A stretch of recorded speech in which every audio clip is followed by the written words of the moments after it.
অষ্টম শ্রেণীর উৎপাদক বিশ্লেষণের একটা অঙ্ক এখানে আছে। অঙ্কটা আছে x6 - y6, তাহলে এটাকে তোমাকে উৎপাদকে বিশ্লেষণ করতে হবে।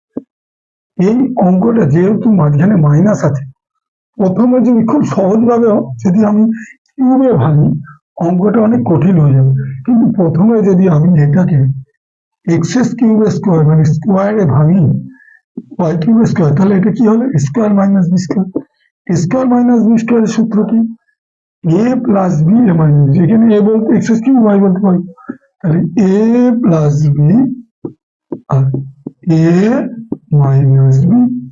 এবার এই অংশটাকে, এই দুটো অংশটাকে আমি যদি a cube plus b cube সূত্রে করি, a cube plus b cube উৎপাদক বিশ্লেষণের সূত্র কি? A plus b a square minus a b plus B square. তাহলে এখানে এ বলতে এক্স আছে, বি বলতে ওয়াই আছে, তাহলে এ প্লাস বি মানে X plus Y X square minus X Y plus Y square.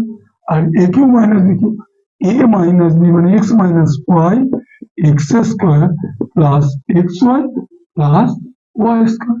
তাহলে এইবার এটাকে একটু যদি সাজিয়ে দিই, এখানে অঙ্কটা শেষ, কিন্তু যদি দুটি x plus Y x minus y আগে দিয়ে দিলাম, কারণ এটা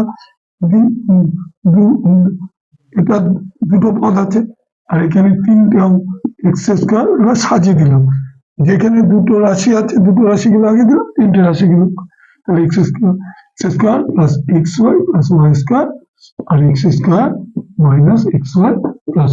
খুব সহজে অঙ্কটা উৎপাদক বিশ্লেষণ, এটাই অ্যান্সার বেরিয়ে যাবে।